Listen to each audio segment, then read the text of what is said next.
was our mentor on the Holocaust Project, and when he was in LA, living a different life.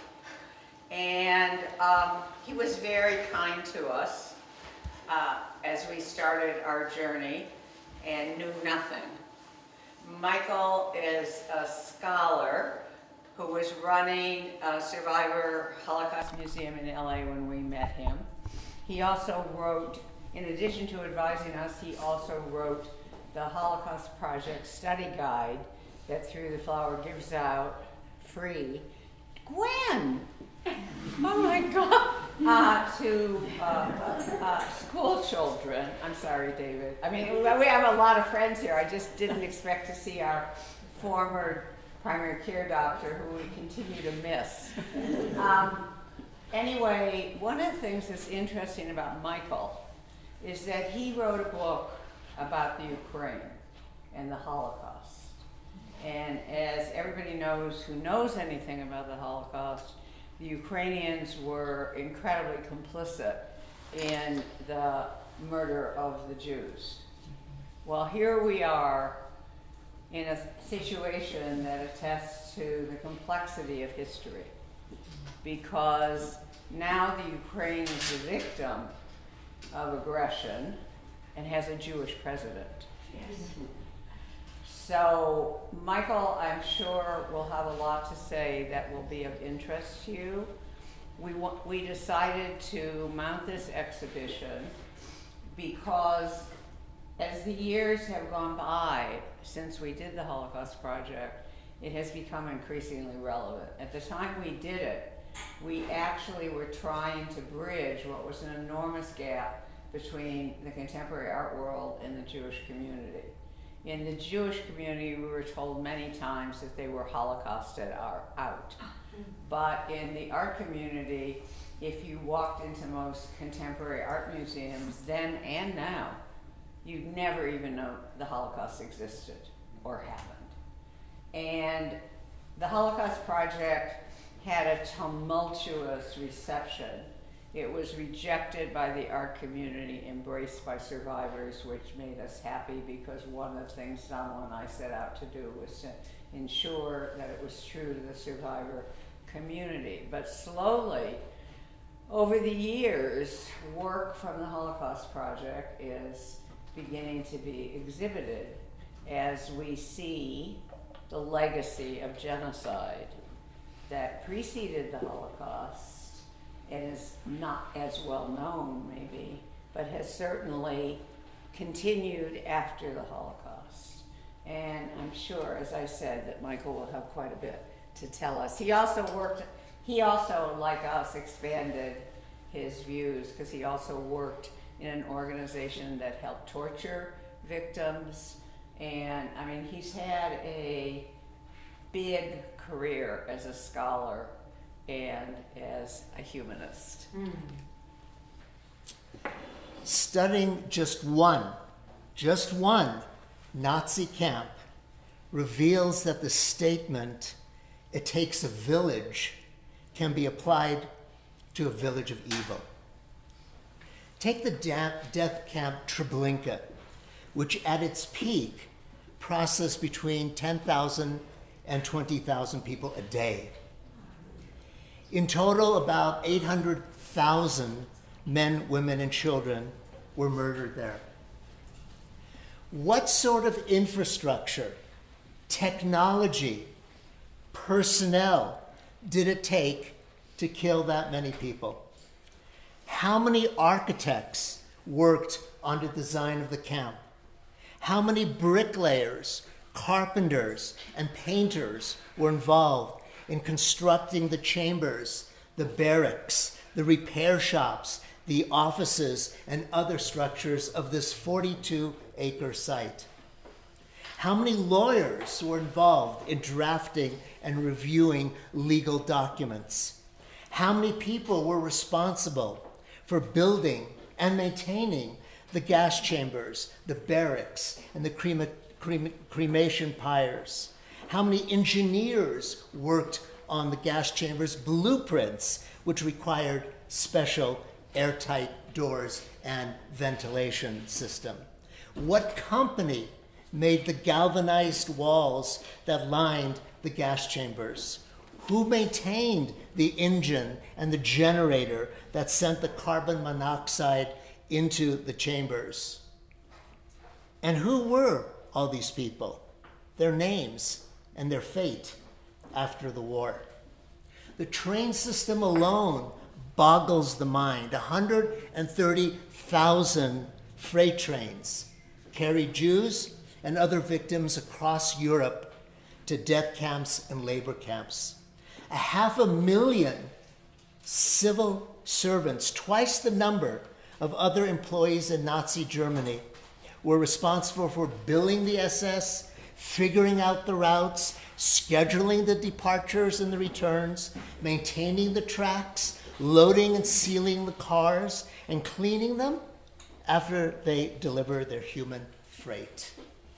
Now, consider the logistics and the manpower required to establish and run 6 killing centers in Poland, of which Treblinka was one, the concentration camps, the forced labor camps, the transit camps, the prisoner of war camps, and the ghettos located in 44,000 sites in Europe.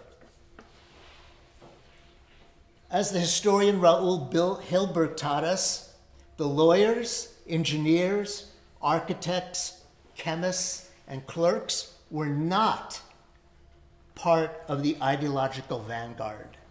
The genocide was not managed by card-carrying Nazis. The genocide was not managed by fanatical believers in Nazi principles.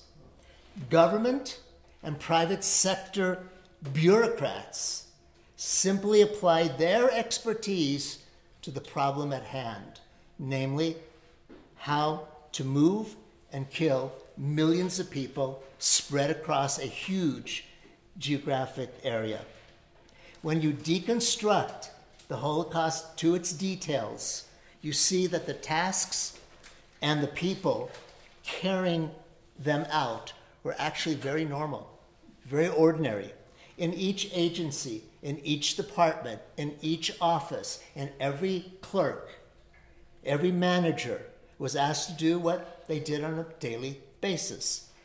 As Hilberg concluded, quote, the destruction of the Jews was an administrative process, and the annihilation of Jewry required the implementation of systematic administrative measures in successive steps. It is this very ordinariness that led the sociologist Zygmunt Bauman to conclude, quote, we can no longer assume that we have a full grasp of the workings of our social institutions, bureaucratic structures, or technology. It would be easier to understand the Holocaust by simply showing that everyone involved was fanatical, but that was not the case. Of course, the genocide could not have occurred without an ideology that rationalized and justified German policy. Nazi ideology was a cluster of ideas that the German elite and many ordinary Germans accepted as a correct description of the world. One very important idea was the claim that the Jews poisoned the German nation. This notion emerged in the 18th and 19th centuries and was based on a pseudo-scientific and romantic view of what it means to be a nation. Nationalists and even philosophers and scientists claim that every ethnic group has innate cultural and even biological characteristics. Now, this idea alone does not necessarily lead to prejudice until someone insists that particular groups have inferior traits. At that point, the claim is racist. Thus, the famous composer Richard Wagner, who died in 1883, wrote the book called Jewry in Music, claiming that the Jews by their very character, cannot produce good music.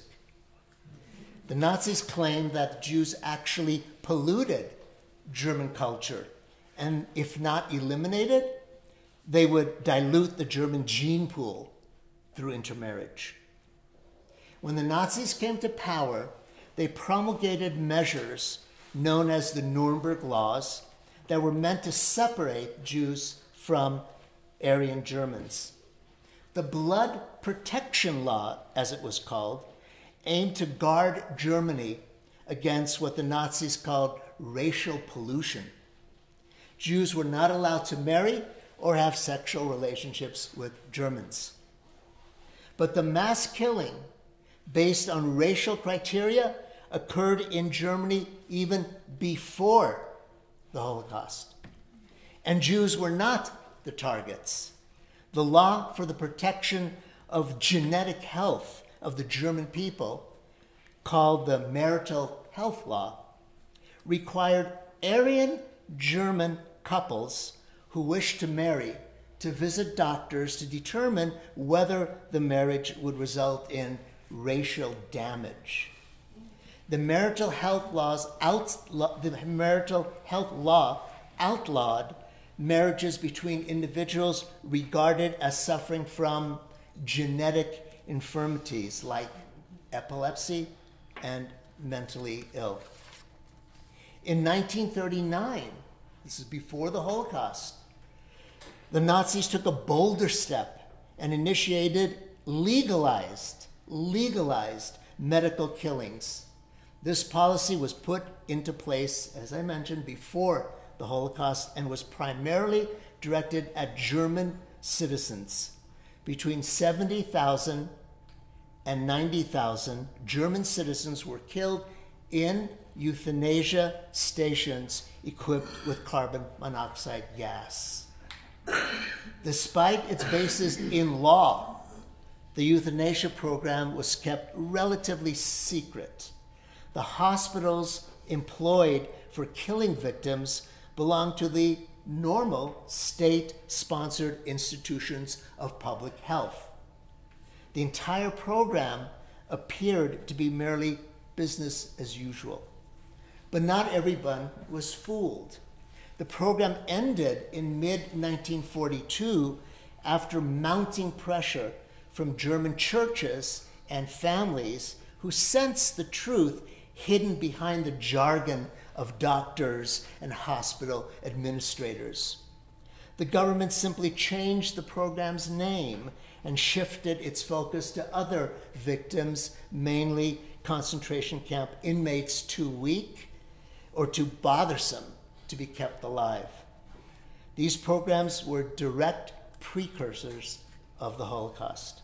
They were the training ground for the much larger genocidal policy that targeted Jews, Romans, Sinti, Gypsies, Slavic people, gays, and others that were excluded from the ideal pure Aryan race. So at this point, we have two takeaways from the Holocaust. The first is that a policy whose goal is to eliminate or partially eliminate a group requires an ideology that serves as rationale and justification, whether couched in nationalistic, religious, political terms, or a mixture of these ideas. The second takeaway is an insight about bureaucracies, namely, they are essential to any large-scale assault against people. As the historian Hilberg wrote, there are not many ways in which a modern society can, in short order, kill a large number of people living in its midst. This is an efficiency problem of the greatest dimensions, one which poses uncounted difficulties and innumerable obstacles. Yet, in reviewing the documentary record of the destruction of the Jews, one is almost immediately impressed by the fact that the German administration knew what it was doing. with an unfailing sense of direction and with an uncanny path-finding ability, the German bureaucracy found the shortest road to the final goal.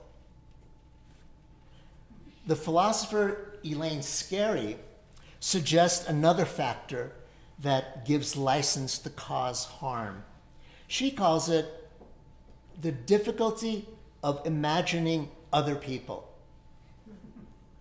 The human capacity, this is her quote, the human capacity to injure other people is very great precisely because our capacity to imagine other people is very small. Human beings, what she means is that human beings find it difficult to empathize with people who are other than them, people who they don't know, people unlike them. The fact that someone can torture face to face another person is rooted in the inability to see that person, the victim, in oneself. Nazi commanders were able to order the death of Jewish children and then come home to their own children and be good fathers. The difficulty of imagining other people is a psychological barrier to empathy. And now, as we mark Holocaust Remembrance Day, we come to a troubling question and observation. For 80 years, scholars, theologians, writers, filmmakers, and artists have been pondering the lessons learned from the Holocaust. But in the 80 years since the end of World War II, we have seen genocides, mass killings, violent revolutions, and human rights abuses. In fact, as Judy just mentioned, we are currently witnessing another European war after Russia invaded Ukraine. And there are other very serious conflicts that barely register in the West, such as the war in Ethiopia's northern Tigray region, where many more people have been killed than in Ukraine. Further, we see undemocratic, hyper-nationalist, and racist political parties take hold in democratic nations in the United States, Israel, Poland, Hungary, among other countries. Political parties and movements with undemocratic agendas are making huge inroads into the heart of government. And their success is not achieved through revolution or military coups, but by capturing the very instruments of civil society, elections, the government bureaucracies, courts, and media that are supposed to keep us democratic.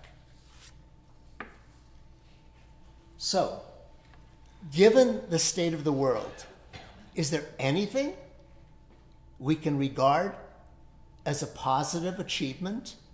Any large progress in the area of human relations that we can be proud of? And that question, I think, is critical in a historical moment when so many of us are discouraged by world events and have lost heart. I believe the answer is yes. I believe that there have been significant progress in human rights. I want to suggest that the most important positive development in modern history is the International Covenant, most notably the 1948 Universal Declaration of Human Rights. It is the basis for 9 core universal agreements related to human rights, such as the Convention Against Torture, adopted by the General Assembly in 1984, and the Convention of the Right of the Child, adopted in 1989. In addition, nearly 600 international agreements have been signed covering nearly every aspect of human activity, such as disarmament, trade, laws of the sea, the environment. The best known in this area is the 1997 Kyoto Protocol and so forth. Unfortunately, many of these covenants are violated in the real world. Since that is the case, how can they be regarded as marks of progress? The answer, seems to me, is that once these declarations have been uttered, written down, and made public, they become the gold standard, the touchstone, the referent for all peoples and nations. And in the area of human rights, they are especially cherished by marginalized men, women, and groups. Inevitably, people return to these gold standards and demand that they be taken seriously. Once the proposition, all men, capital M, so we know what we're talking about, all men are created equal, becomes a public declaration. Once it is declared, people sooner or later demand from the powers that be that these words be taken seriously. The declaration is no longer aspirational. It's a reified fact. And the term reified means that it goes from the abstract to the real, from the abstract into something that is concrete and real. If the words are not expressed, they can never be real. But they were expressed. In 1776, when the American authors of the Declaration of Independence wrote, "We hold these truths to be self-evident, that all men are created equal, that they are endowed by their Creator with certain unalienable rights, that among these are the pursuit of happiness." And they were declared again in 1789, when the authors of the French Revolution wrote in the Declaration of the Rights of Man and the Citizen that, quote, "Men are born and remain free and equal in rights."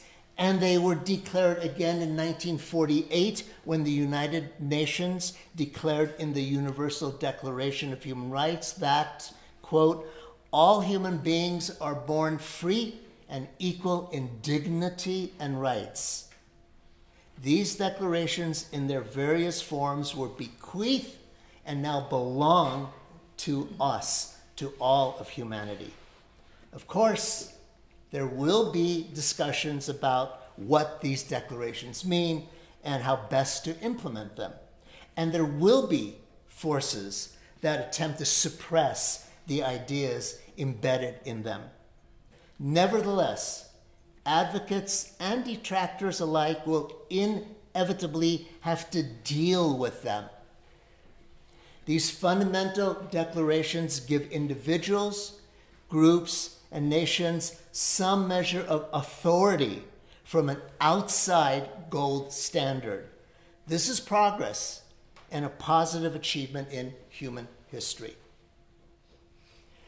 The history of human rights also reveals another way that progress occurs, namely when feelings about what it means to be human, to be a person, changes. In the 17th and 18th century, these new feelings were called sympathy or sensibility. In the 19th century, the French writer Tocqueville called them habits of the heart. Today we call them civic virtues. This sign of progress has nothing to do with treaties and agreements. Rather, it's an inner, transformative, and evolutionary attitude towards personhood, which over time is shared by increasing numbers of people. It is what led to the abandonment or the abandonment of routine torture in the 18th and 19th century, though torture came back in the 20th century. It's a different topic. And to the idea that children are people and not property.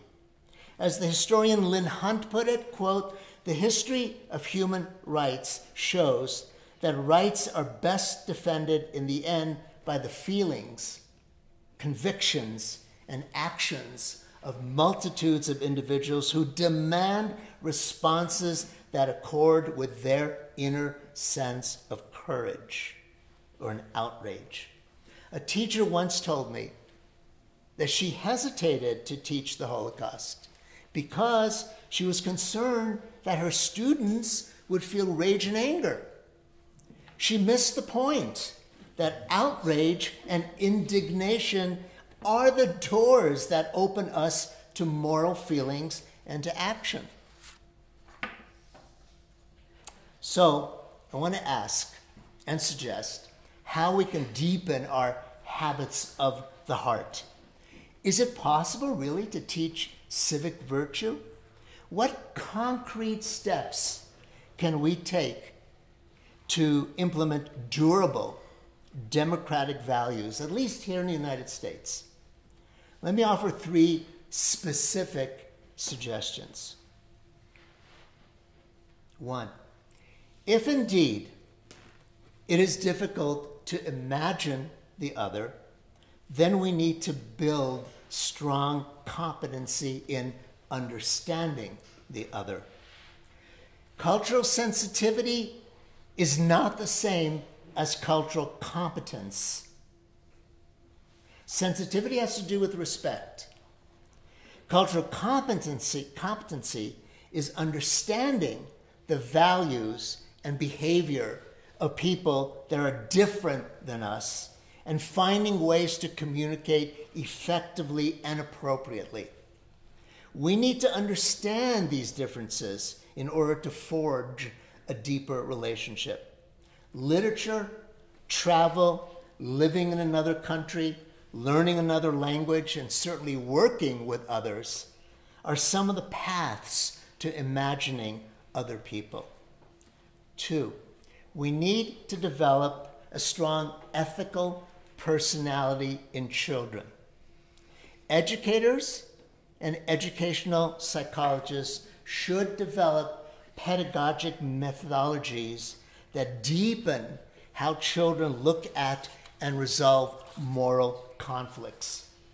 A pioneer in this area is Carol Gilligan. She has shown that boys and girls actually have different orientations to addressing moral dilemmas.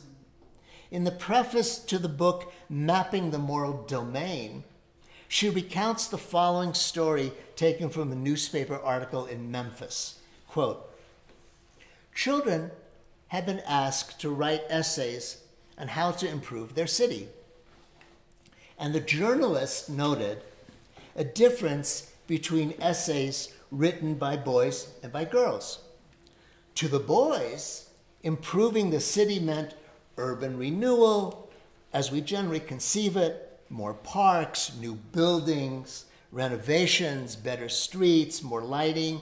Girls, however, suggested strengthening relationships between people, responding to people in need, and taking action to help them.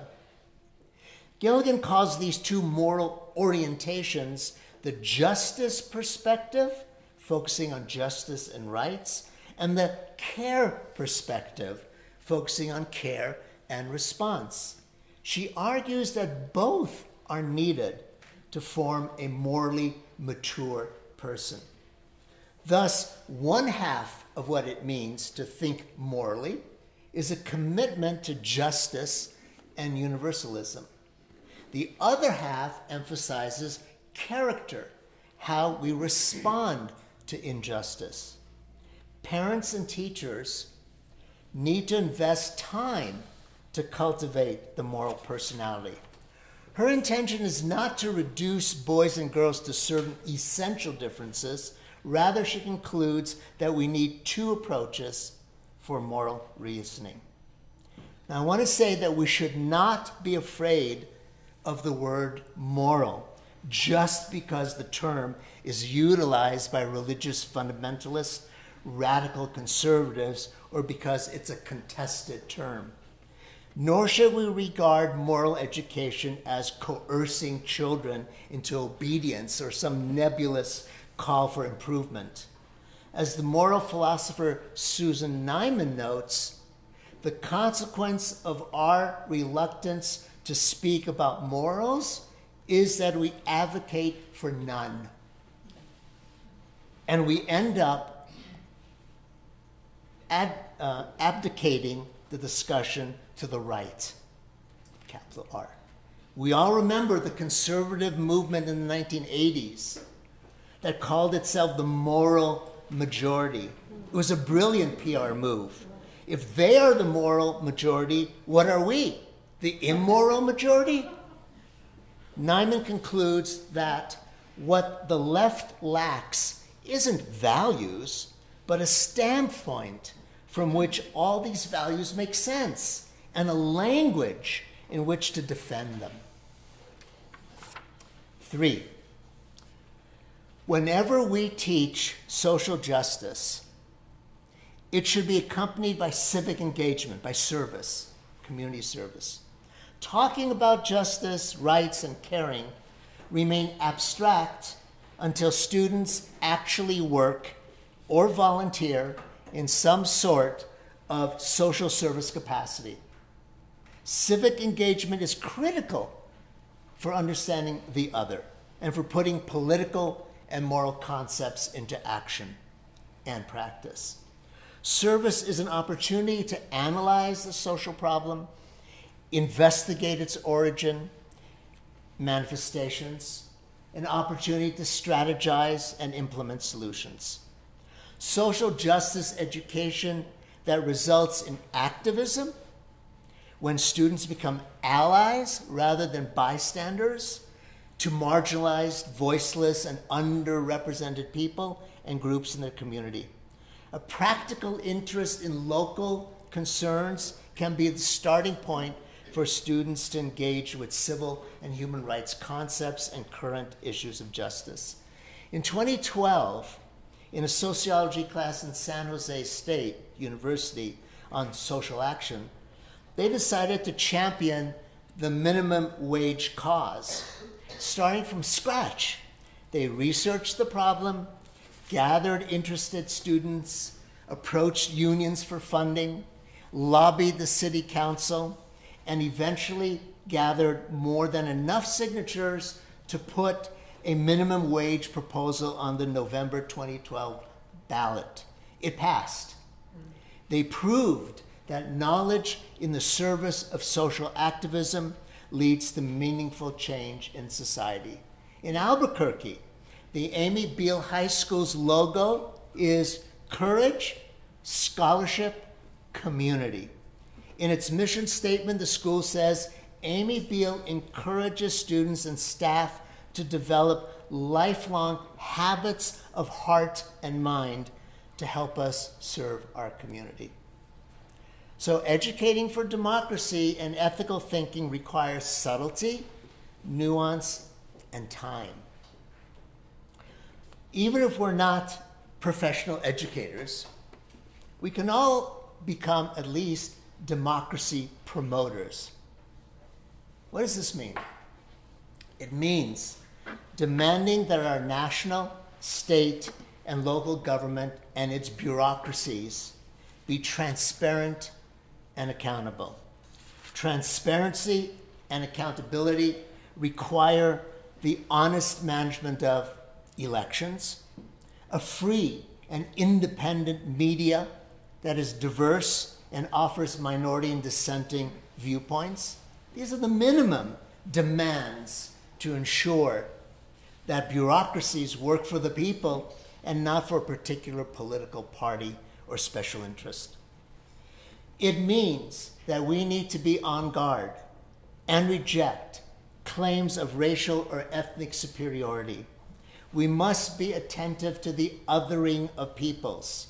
If these hateful concepts and attitudes gain broad acceptance, they can be incorporated into public policy through legislation and court decisions that undermine checks and balances, weaken political opposition, capture the media, and destroy civil society as a whole. So in conclusion, the Holocaust is certainly the most studied example of genocide. The reasons are many, including the fact that the nation that initiated and perpetrated the Holocaust does not deny its historical past. In 2023, it's impossible to do serious study of the Holocaust without the historical work of contemporary German scholars. In most European countries, teaching the Holocaust is mandated by the national curriculum. Each country has a different approach based on the closeness to the event and its own role during the war. But there is much, much more work to be done. In the United States, the majority of states don't have laws requiring public school students to learn about the Holocaust.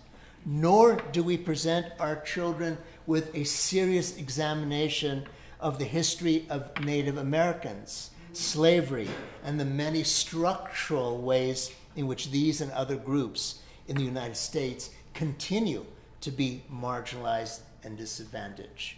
So on this Holocaust Remembrance Day, we're left with the question. We have the examined past, but do we have a usable past? We must insist that our examined past leads to a usable past. Thanks. Yes. So, Could you introduce yourself? oh yes, so I am Dave Lehman. I'm a teacher of 28 years, and I'm seeing the recent CRT nonsense being introduced in the schools, which is not there. Could you but define that so everybody the, knows so what CRT the critical is? race theory, Yeah, right. which is really racist. It is acting as if it's being taught in the elementary schools and the high schools, which it is not. Of course, we understand that it is a university. Why do you think it's racist? Because when you take out facts, then we get the hatred that we're seeing, and which you discussed, and which was also brought about by the normal people. That ideology changes, because now we don't get to hear all of the stories.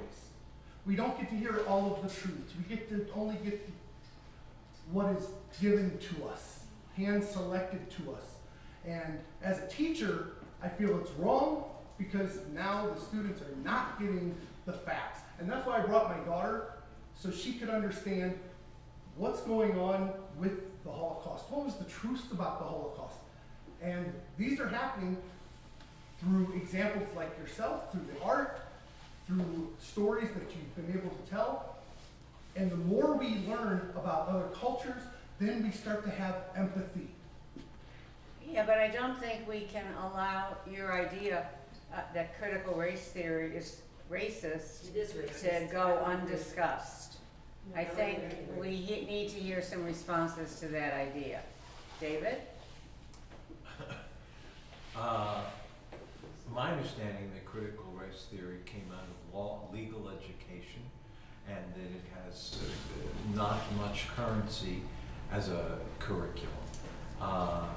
I couldn't speak to whether I think it's racist or not. You can't. I don't feel I can. I think the curriculum, as I understand it, is very open-minded, not the way it's been characterized, Right. and asks some hard questions about the role of racism in our society and what could be bad about that. There was somebody over here? Yes. Yeah, Could you stand up and introduce yourself? yeah, my name is Sari, and I had 28 years as a teacher from pre-K through high school, from the lower end of abilities to gifted. And there are a couple of things I'd like to bring up. When I taught the pre-K kids, those were kids who understood the other. They had not been shaped and worn, and so they could look at somebody who didn't look like them, but if they fell down and had a boo-boo, they would go over and try to help them. So kids start off with great feelings and understandings. It's the grown-ups that change it, and critical race theory from my understanding, got to be a very popular phrase after the 1619 paper, which is really just history. This is what was going on, and for years I taught history. And you have to teach it so that they can see the other. When I taught American history, I would do role playing and have some kids be indentured servants, some kids be the colonists, and some kids be the slaves. Had nothing to do with what they looked like, but what they could do and what they weren't allowed to do. And that's what made them understand. To take out a section of history, the way Florida is doing, and a lot of others are catching on, is a disservice to our future as a country. Because if we don't know our history, we can't possibly envision where we're going. Let me just say that people who just walked in, we're having a discussion about critical race theory because someone in the audience considers it racist. It was something that was raised in response to Michael's comments, and so there's a discussion about that. Yes? And to follow up, so what I think about what is making it racist, the attack on how it's being perceived. And now we have all of these people trying to get into school boards and erase history. And that's the aspect. Yeah, I don't think he actually meant that the critic. No. Yeah. He meant that the attack on critical race is racist. Yeah. Yeah. It's a perversion of what critical race theory actually is. It absolutely is racist. And being used as a racist approach. Misuse. Yes, but Right. it's being used because what it was in law school, from what I took away, it is a critical look at how race has been approached in this country from the beginning of slavery. So it's just a theory of how to look critically at facts over time. Our own history. Yes. Yeah, sorry. Yes, no, I Yeah, and just to add, that we have to also remember that the impetus or the rationale of the attack on critical race theory is to rewrite history that is uncritical, that doesn't criticize the warts and pimples and shame that has occurred in this country. So yeah. I'm Hannah Fury. I've been visiting from Jerusalem. Hi, how are you? Introduce yourself. I'm Hannah Fury. I'm visiting from Jerusalem. Oh. And I think one thing we have to look at is the critical race theory and where does it put us as Jews? You know, all of a sudden, we're not Semites, we're not a different people. We're other kinds of white people that happen to be, at this point, being criticized as being the colonizers of Israel, which we know Jewish people have existed in Israel for thousands and thousands of years. So we have to look, I think we have to take a look at this as Jews and see where does it put us in our peoplehood. You made some, my name is Jenny Negan, and I actually am on the board of the Holocaust Museum. I'm going to get rid of this transfer here. But you said something that really hit home to me, and it had to do with Holocaust education in Europe, and depending on how far and how close depended on the education.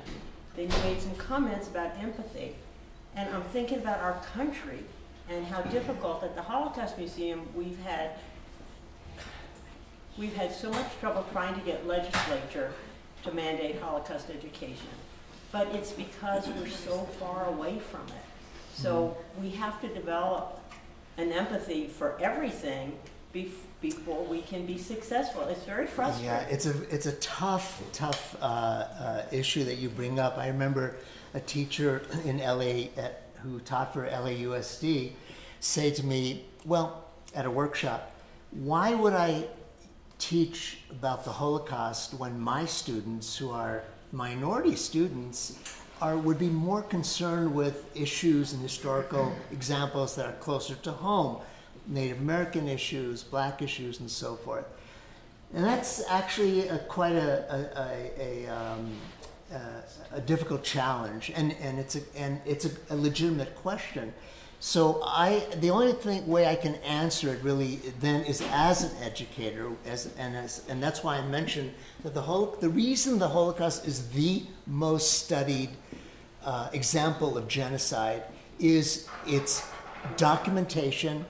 The fact, unlike, for example, the genocide of the Armenians, the perpetrating country has not denied it and has added to our understanding of that genocide. So just as an educator, as a pedagogic example of a human rights of a genocide, it's the best example. Doesn't mean that one shouldn't study other instances of genocide of human rights, but at least from a point of view of the amount of material now that's available, it really is a good. I would just like to say something as an artist. That's what I'd like to Yeah. address. Donald and I, when we started, and we knew nothing about the Holocaust, because the Holocaust is presented, or was presented when we were studying over 8 years, with a focus on the Jewish experience of the Holocaust, we started out with that idea since we're Jewish. But we traveled all over the world, and we saw not the way Michael's talking about it, but we, in terms of studies, because a lot of the countries didn't mandate studies then, but we saw in the memorialization of the Holocaust in different countries. Every country told a different story. The first concentration camp we went to, Treblinka genocide, Nassweiler in Alsace-Lorraine area of France, told the story from the point of view of the French resistance, and the cemetery was full of crosses. They didn't even reference the Jews. So by the time we finished our studies, which really opened our eyes, we had discovered that the word genocide really, and this also ends up embodying critical race theory, the word genocide has to really be understood as the underpinnings of modern civilization. Not only the Jews buried below the stones of Treblinka, as in that painting, Treblinka Genocide, but in the very nature of modern civilization, which is built on not only genocide, but eco-genocide. Why is it not? We were very criticized about making a link between the slaughter of people and the systematic slaughter of creatures. But now, how can you not consider men standing with rifles in their hands, shooting thousands and thousands and thousands of passenger pigeons out of the sky until they became extinct, or slaughtering the buffalo and sending them over the cliffs, supposed to deprive Native Americans of their culture, their history, their sacred animal, and driving the bison to extinction. And so I think it's really important now for us to broaden our understanding of the meaning of the Holocaust. There used to be this idea among Holocaust-related people in studies that the Jews were like the canaries in the tunnel. And what happened to the Jews was telling us about what was happening in our world. And sadly, that is what I think we are seeing. Yeah. By the way, in terms of positive news, I myself think you missed something. Wow, I missed And lots of things. that is the acknowledgement that women's rights are human rights. That is a huge advance. Yeah, absolutely. I wanted to also piggyback, Judy, on what you just said.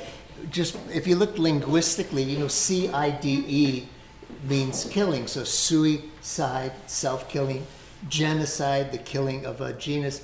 There's also a term that we see more and more, which is omnicide, the killing of everything. And I think that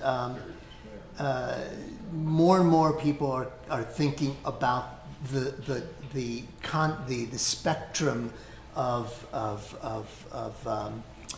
catastrophe as being large. In fact, some of the most cutting edge work now is started by an Australian philosopher named Peter Singer, but it now is getting more and more play, is the concept, which is, I think, hard for some people, that animals do have human rights, or have rights that are analogous to human rights. Yeah.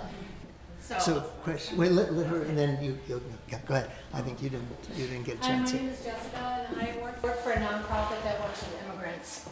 Works with what? Immigrants. Oh, yeah, right. Immigrants or refugees? Well, asylum seekers in particular, but all kinds of different immigrants, and I'm not going to explain the difference of what all of that means, but just this past few days, we were just at the border looking at a detention center that our government holds up.